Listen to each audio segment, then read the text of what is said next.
Hi guys and welcome to Real Football Talk. I'm your host Hassan. I have Ruhel and Adil with me. We'll be talking about the massive Champions League game between Real Madrid and Liverpool, where Madrid won 3-1. Ruhel, what was your take on that poor first half display from Liverpool, where they recorded zero shots on target or anything really? Uh, where do I start? We'll start with Klopp's decision on the first 11. He went with the back four that kept 3 clean sheets in the Premier League. For some reason, I was absolutely gobsmacked before kickoff when I saw Keita's name in the lineup, and I thought, is this a good move or not? He hasn't played near enough all season. I've not seen him since we bought him. I'll be honest with you, he doesn't even look like a player. Every time I've seen him play, he's not been great. And hey ho, Klopp started him, and for 43 minutes, I think, before they took him off, we absolutely got battered. I've never seen a midfield with Keita, Fabinho, and Gigi be that anonymous in a game, especially Fabinho. Fabinho was, I think it's the poorest I've seen him play. However, what do you expect? Real Madrid, everyone thought it's an easy tie. A couple of weeks ago, we sat here, we talked about the fixtures, and I said this is one of the hardest tie, and we had Famik on the show, and he laughed, and he went, "This is not easy." And Adil agreed with me, this is a tough tie. Real Madrid is Real Madrid. Real Madrid don't come to this tournament and win 13 European Cups. No matter how poor they've been playing and how many injuries they have, they know how this is like the bread and butter for them. And today, Modric, Cruz, and Casemiro taught Liverpool midfield a lesson today. They played with Vinicius Jr. on the left side, where he touched the sideline, and they played with Benzema through the middle. However, Liverpool played very compact, and Real Madrid had a game plan that you're going to have to play through us, and Liverpool couldn't play through them, where Real Madrid, either side, they dominated. And the first goal, Cruz picked the ball up. It's like he's having a cup of tea. Ever knew what he was doing. The ball was that accurate, and obviously with Phillips not in his position, that ball was that pinpoint. And fair play to Vinicius Jr. That control in his chest where he cut it across and he finished it. The finish was excellent. But however, that ball was a simple ball. But however, Liverpool defensively, they were all over the place. Now, let's go back to the 3 clean sheets we had. Now you have to understand why Klopp in the previous games have played Fabinho at the back, right? And today, I thought before kickoff, he might go with Fabinho at the back. I really thought that, because we know that Phillips and Kabak are not Champions League players. Let's be honest, they're not Champions League level of players. However, obviously, they've been doing well and they played. But today, first half, it's a Liverpool that unrecognizable. It's like, I cannot believe how poor they played. A 5-yard pass wasn't being met. Fabinho's passes were wayward. Gigi Wijnaldum, I don't know where he was in the game. Trent Alexander-Arnold again misplaced passes. The second goal came from his error where he headed it back. I don't know why he didn't let the ball go. I know there was a player, Vinicius Jr. was coming behind him. He could have just let that ball bounce and try to clear it, or I don't know what he was trying to do. Set it back towards the way he was coming. Yeah, I don't know what I said. I really don't know. I was absolutely gobsmacked. But the worst case scenario, the year before last when we lost 3-0 to Barcelona? Do you remember the game? We lost 3-0 to Barcelona. Yeah. We should have lost 4-0. But however, Liverpool they played brilliant that game. And it didn't feel as bad as today that we played so rubbish. It's unbelievable how rubbish we played. And that's just the first half. How poorly, and you know what the game plan that Zidane placed? Zidane lined up the team, said, okay, you know what? You're going to play through, you want to play against us, you're going to have to play through us. And he compacted that midfield with Casemiro and Cruz and Modric, right? So that midfield, and when they drop back. There's 8-9 man behind the ball at all times. There's not one time, apart from the goal we scored, that they were out of position. They were always in line. So we had to play, and they were happy enough for us to have it in the wide areas, because either you beat a man or you're gonna have to cross it, and it was just useless football. There was no creativity, there was no pressing, there was no passion, there was nothing. Do you think that's what he was trying to do, or that was Klopp's thinking behind it? Because like going with Keita and Wijnaldum and with Fabinho behind them to give them a bit more energy that maybe Thiago wouldn't give, to press the players like Cruz and Modric, who are brilliant on the ball. 100%. But did you see Keita play today? Unbelievable. If you watched him play today, you think he's a footballer. That's how poor he was. He was anonymous in the game. He couldn't even put a 5-yard pass. He kept on misplacing, but he was giving fouls away. It was like, God, did you know how to play football? And Klopp realized the mistake he made. And I don't care what anyone says if he came off injured. I don't think he was injured.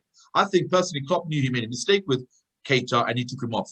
He took him off before half-time and put Thiago on. That, he didn't do much better. But hey ho, Keita was that bad in the first half. It's unbelievable. But the crazy thing is, either Liverpool underestimated Real Madrid. Everyone talked about Real Madrid being bad in form, right? Real Madrid not playing well.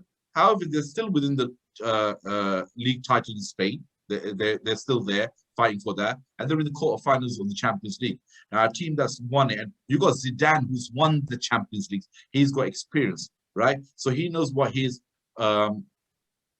team is capable of. Do you get what I mean? Now you have to understand this Real Madrid team. You've got only Benzema, who realistically scored more than 20 goals this season, and the second top goal scorer in that lineup was Casemiro with 6 goals, right?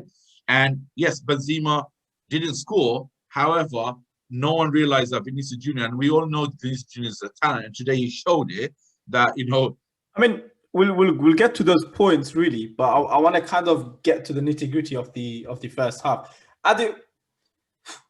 Real Madrid, how did they really expose Liverpool so easily? And it seems like a long ball over the top again. I think it's too easy to blame Keita and the central defenders. I mean, that game. Everyone's going about Keita. What did Wijnaldum do? Fabinho gave the ball away more than any other player on the pitch. He didn't even won the ball half the time. When he did, he gave it straight to a Real Madrid player. I think people are scapegoating the decisions now, but it was reported anyway. Klopp went with Keita because he wanted a bit more of his playmaking, dribbling ability to drive at Cruz and Modric and Casemiro a bit more. So he went for that was a tactical decision from Klopp, but the reasons for Liverpool struggling had nothing to do with personnel. It's to do with the way they played. And Liverpool's whole game is based on their work off the ball. This was terrible. They didn't do no work off the ball. That midfield, and the thing is, it's a recipe for disaster. You're not pressing anyone, yet you're open and playing a high line. So it's a recipe for disaster. You've got quality players all over the pitch. You're playing against a team that has pace and young players out wide, and you're not pressing anyone. You get it? So even if you look at the first goal, the second goal, where is the famous Liverpool press? The front two was so focused on the back four that and Keita and Gini Wijnaldum did not want to go so high up into Real Madrid's half to press Modric, Casemiro, or Thingy, or Cruz. Was that due to instruction? So then why just drop deep? If you're not going to press her, why don't you just drop your line? But so they were doing nothing. They're just a massive open gap. They're not pressing the midfield of Real Madrid, and then the back line is playing high. Now, the first goal, you can complain about Phillips, but the thing is, what is Trent Alexander-Arnold doing on that pitch then? Who is he marking? Who is it? The opposition got the ball. Who are you marking that wide? Your man is Vinicius. He's come in. You at least give the shout to Phillips that he's come in. He's your man now, or something. Together, there has to be some communication, because in that back line, Robertson and Trent are the most experienced guys. Give the communication, or better still, why don't you come in? It's not like you're attacking. You don't need to be out wide. You got no one up the pitch. It's not like Ferland Mendy has made a run up the pitch. So I just think, Liverpool fans are scapegoating the back line, and even for the second goal, stand your line. If it's too high and the centre backs haven't dropped, then fullbacks shouldn't be dropping and keeping them on side, should they? Why follow the run then? Keep your line and play offside. So again, it's that communication where the fullbacks have the most experienced players, but they're not taking charge. And then you got inexperienced centre backs who aren't making the right decisions, or who aren't sensing danger. But the point is, where was that Liverpool midfield? There was no pressure on anyone. They were so afraid to press high up the pitch. Then why are you on the halfway line? Why don't you do what Real Madrid did? So Real Madrid was very good. Every restart, they pressed high. They pressed high, and they left just Casemiro and 3 defenders. So even Vasquez was pressing really high. And so what happened was that disrupted Liverpool's possession game. They couldn't play any possession because of the amount of numbers Real Madrid committed. But the moment the ball was in open play, they all retreated to the halfway line. If you saw how deep the midfield of Real Madrid was, they were literally 5 yards off their penalty box.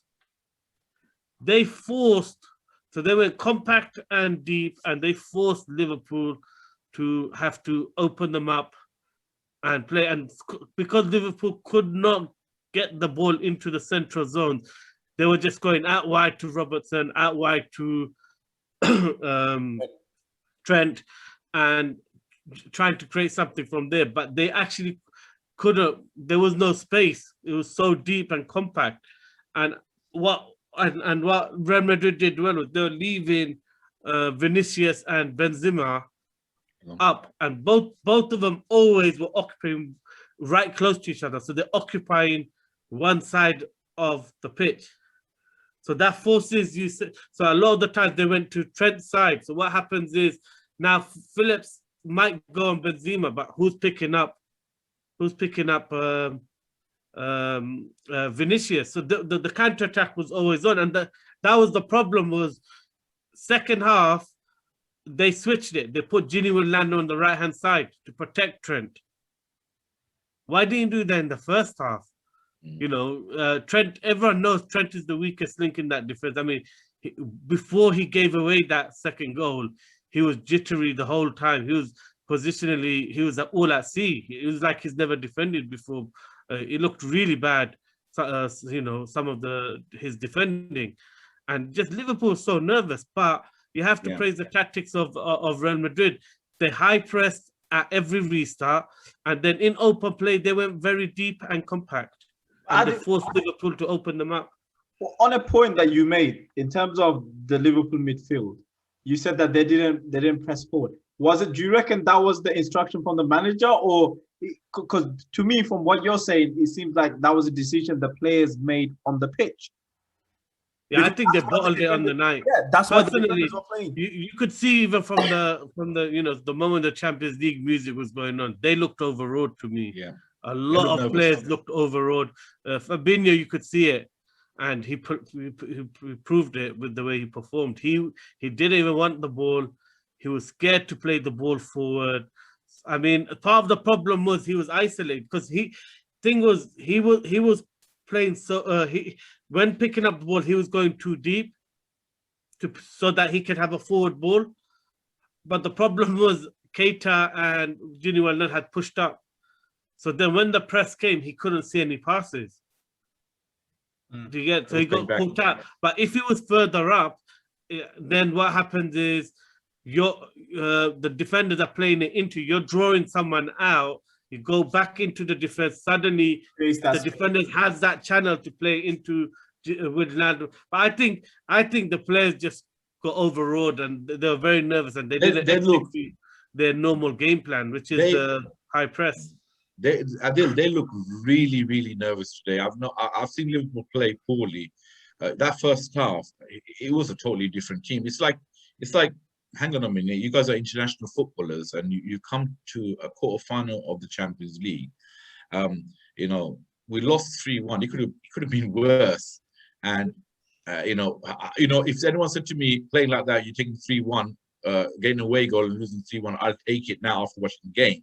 But if you watch the game, we should have lost 4-1, 5-1. Asensio's chance, he should have put that away. That again, another terrible mistake from Kabak. I mean, it's the manner of the goals that I think is more disturbing, because Real Madrid did not have to work hard for it, and they didn't even have to commit players. They didn't have to over-attack. It was just poor one-on-one defending. I mean, all 3 goals were just so easy. Yeah, the first goal, where with such a high line and Cruz picks the ball up and no one is near him. There's not a Liverpool player 10 yards of him, and he sliced that ball, right? And then that ball's going to 2 plays. There's Benzema and you got Vinicius Jr. So it's going to 2 plays. You're telling me 4 players at the back couldn't manage 1 long ball. Yes, Trent is into 4, and I'm going to come to Trent, and I'm going to come into Mane and Salah later on. That. Sorry. I just think there's a lack of respect. I mean, like, we're talking about one of the best passers of the game in the last 10 years. We're not talking about like I don't need to be a professional footballer, and I know Cruz is one of the few players in the world who can drop that ball on a sixpence. Yeah, there ain't many. There ain't more than 10 players who have that level of quality. There's no reaction to him taking it, and it wasn't like it was done in a sudden way. He took a touch. He looked up for ages. He got a cup of tea. And there's no one dropping back to sense the danger. I mean, there's only one runner. That's right. That's what I'm trying to say. I just think they did not respect his quality. I mean, the problem is, Trent kind of started running backwards after the ball kind of left his feet halfway through. I'm like, surely as soon as he kicked it, you should be thinking. Really, Phillips should have picked him up. Well, no, of course. But if the winger comes from that far out inward, he should be sweeping. He needs to be given the shout. He needs to be given the call that all right, he's coming to your zone. He's now your man. There's no communication. That's all it was. The goal was conceded. Look, we all know Toni Kroos is a fantastic player and he can pass the ball. We know Modric can pass the ball. These players, but what was astonishing is it's not like one of those balls that they split the defense. They played a through ball or a reverse ball. But Kroos, this was the fact that I couldn't understand. It was we all watching it. We know that Toni Kroos got the ball. He took about 10 seconds to pick that pass, and he was like, he's having a cup of tea. And you know what? He thought, I'm just gonna ping it there in between them. Right, because what Phillips did was a bit close to Kabak. If he stayed a bit wider, he would have got it. But then at the same time, if Trent told him that his man's come in, but let's not take away the finish. The finish was where he took a. This is what I was going to ask you, Vader. In terms of Vinicius, how much credit does he deserve? Because I mean, he takes the touch in between the defender, and then what I finished past one of the probably. Listen, that's a quality finish. That's a quality finish. Let me tell you, the ball is brilliant. That's not an easy technique, right? To come running side on, but at the same time, the first touch is even better. I mean, the first touch is even better. Yeah, the touch on the chest. That chest across the player. That's it. Once you've done that, there's 2 things would happen. Either the play takes you out, it's a pen, or you're through and goal. Because Phillips tried to get his hand across him, and then he realized if I put my hand, I'm gonna give a penalty, right? I might get a red card. So he took his hand away, and then he just slotted it in at 1-0. Boom! It was a great goal. So no denying the pass, and the execution was done perfectly. And look, Real Madrid in that first half deserved that lead. Let's not get wrong. Liverpool went into the half 2-0 down. They should have been maybe 3-0 down, or even 4-0 what about down. second half then? Did you think second half Real Madrid were dominant too? Yeah, I'm going to come to second. I'm going to come to the second half. But Liverpool, let's be honest, in that 90 minutes played for 10 minutes. So let's get the 10 good minutes out of the way, because the rest was absolutely rubbish. The 10 minutes where Salah scored the goal, where Gigi for one time he turned his man and he ran into space. He gave it to Jota. Jota kicked the ball in the area. Goal they scored. It wasn't. Yeah. He miskicked the ball. There's luck in fact that the fact that deflected shot went into the path of Salah. Still a good finish. And Salah quickly took it and 2-1. You think, okay, you know what? Liverpool are starting to get a bit of momentum. And then the third goal comes along, where from a throw-in on the left-hand side of Liverpool's area, and Modric walks past Fabinho, walks past Fabinho.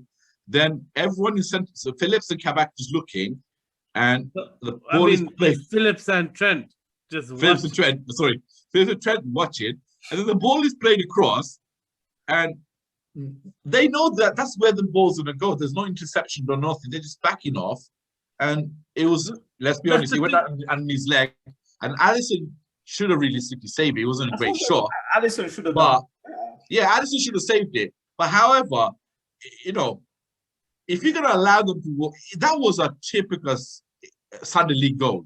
It was like, okay, he's thrown the ball. Let me walk past him and pass it. It was throw.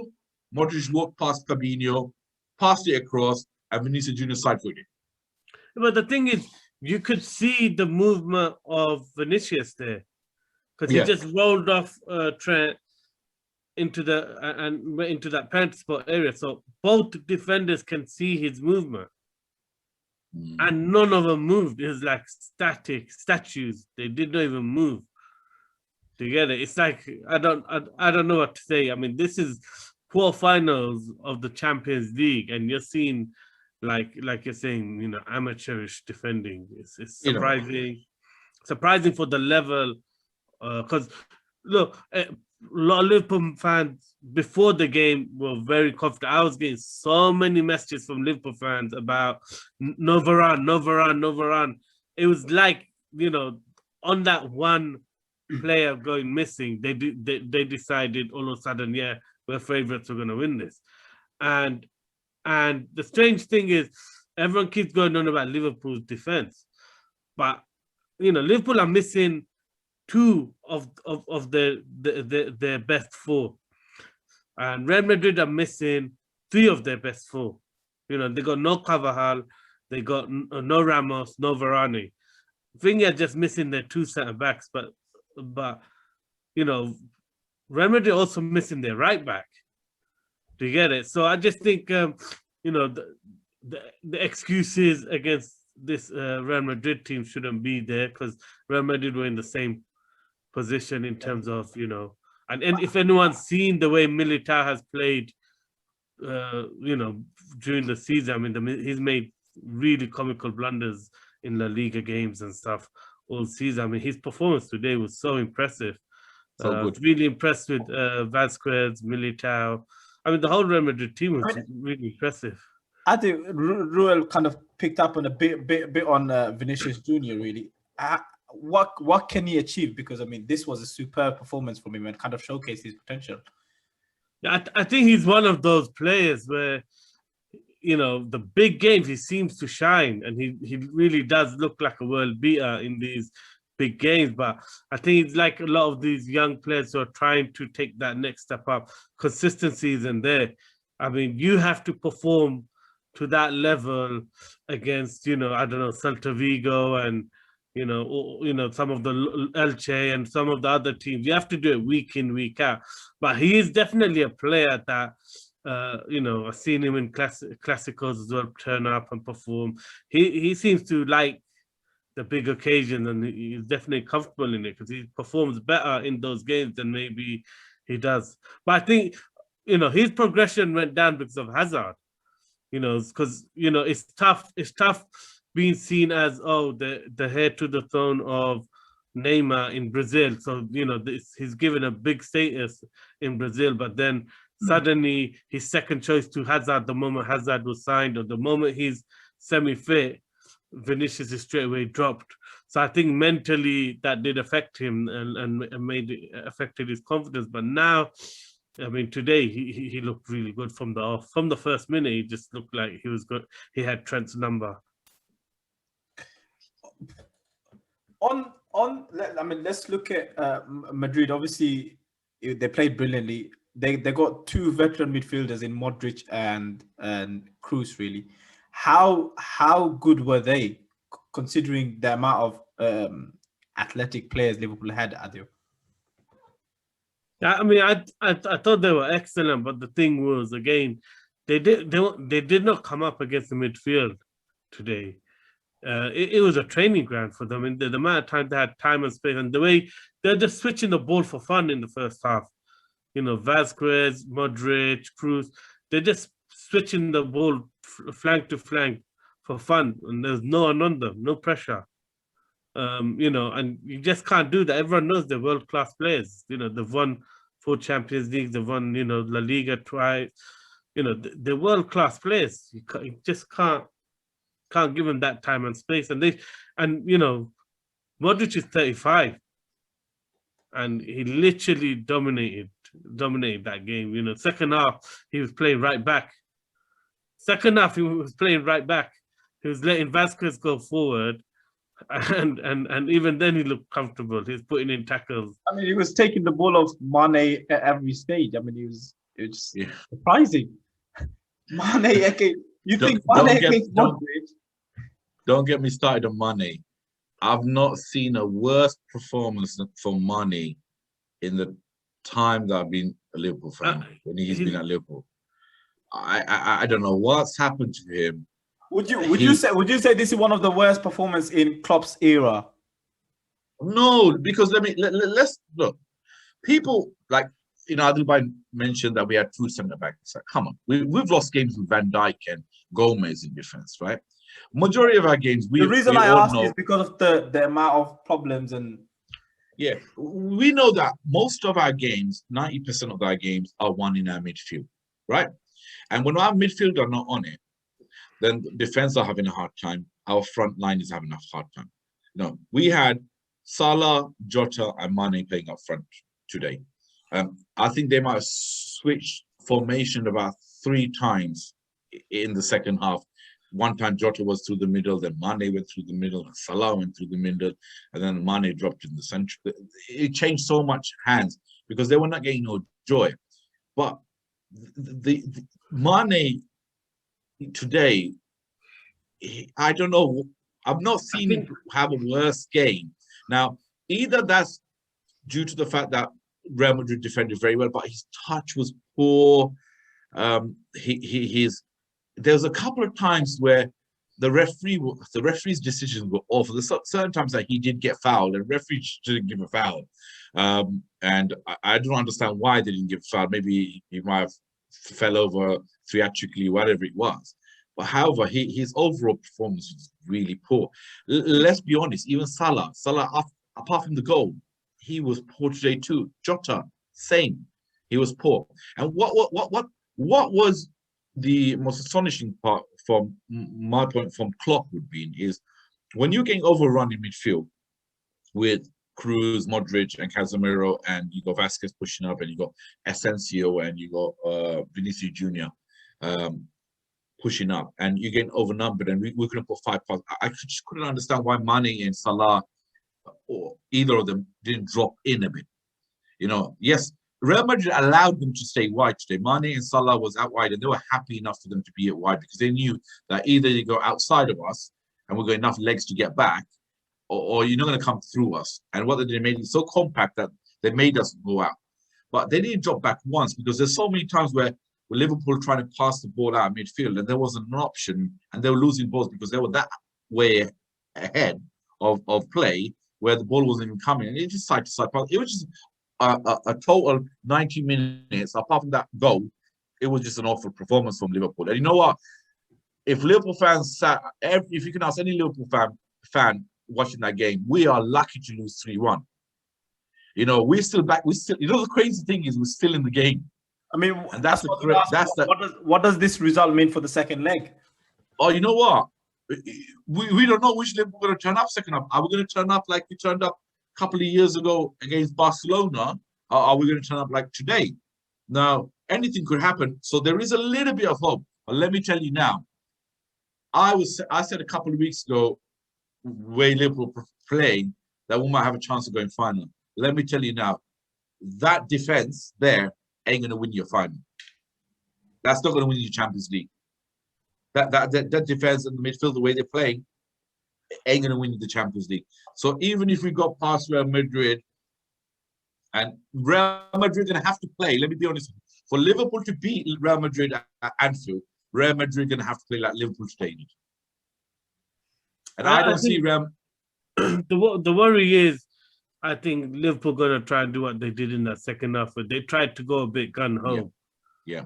And they've done that a lot of times this season when they've gone behind, is they go a bit more gun-ho, and then they end up conceding again after, you know, maybe getting one back, they end up conceding again. So I just think if they go down that road of going gun-ho, they will get picked apart. I think. Yeah. Do you think they should play their normal game and just obviously? Yeah, I don't think they should go gun-ho. I think they should only go gun-ho in the last 20 minutes, because then Real Madrid will be nervous too, and mistakes can creep into their game. But for the first 70 minutes, you play a balanced game. I mean, you can't be as open as you were here. I mean, Liverpool played, and I don't think it's Klopp. I think players didn't execute their jobs. They kind of froze, but they showed Real Madrid no respect with how open they set up. I mean, it's like they're playing some Division 2 team the way they set up. I mean, 100%. They didn't give no respect to the attacking threat of the Real Madrid players, and I can't see that happening again. I really can't. And the thing is, the game was played in their training ground. It wasn't even played in the Bernabeu. I wonder how startled the players would have been if it was played in an empty Bernabeu. I mean, the crazy thing, Hassan, is that Liverpool go back to Anfield, right? And we have a torrid time at Anfield. I tell you now, as a Liverpool fan, I'm a realist, right? I ain't gonna sit here. I'm gonna win 4-5 0. I can see Liverpool conceding a goal. It's a fact, right? You know, the back four ain't a European back four, the two centre backs, right? And if you're gonna play the two centre backs, right, you need to protect them. And Fabinho today, he didn't protect them, right? Fabinho, he looked like he was shocked. I think maybe 3-4 games, I don't know what it was. And the fact that maybe the partnership of him and Thiago were building a little bit of partnership, and then obviously Keita come along and it destroyed the partnership. That's all I can see what might affect Fabinho's game. But hang on a minute, Thiago came on, and apart from keeping the ball, he didn't do much either. You know, I tell you something, Shaqiri came on for the last 10 minutes, and he was trying to do something with the ball. We were so flat. And the funny thing is, the changes happen. All right, you changed Thiago at halftime, but I think, you know, in the 70th minute, you could have changed a little bit up front. You could have maybe brought Firmino on a bit earlier, even if Firmino's not on form. But Firmino might be able to pick up the ball in deep areas and maybe find a pass, because there was no creativity. I don't know, Adil, if you watched, there was no creativity in that midfield. There was no one who was willing to come. You know, Mane was coming deep, collecting the ball. He's trying to spin off his game tackle. Salah, for some reason, I don't know what's wrong with him. He doesn't seem to like go past a player no more. He keeps on running into trouble. And then you got Jota, who's isolated, who he didn't stop running, but nothing was coming. If you don't give him the ball, and he's not sort of player, he's going to run past 4 or 5 players. So there was no creativity in that midfield where they can play a pass or 1-2, whatever. It was just really poor performance. And you know what, Liverpool fans and myself, I'm quite glad that we had lost 3-1, because let me tell you something, it could have been 4-5, 6-5-1, 6-1 with the chances they had. There's a couple of times where there were the time when, do you remember when Benzema played Asensio through, and it was just a simple pass, and I think Trent got his heel to it. It was like 3 against 1. That should have been a goal. But I don't know. I don't know what Anfield has store for us. So hopefully, it might be a classic. It builds up for an exciting.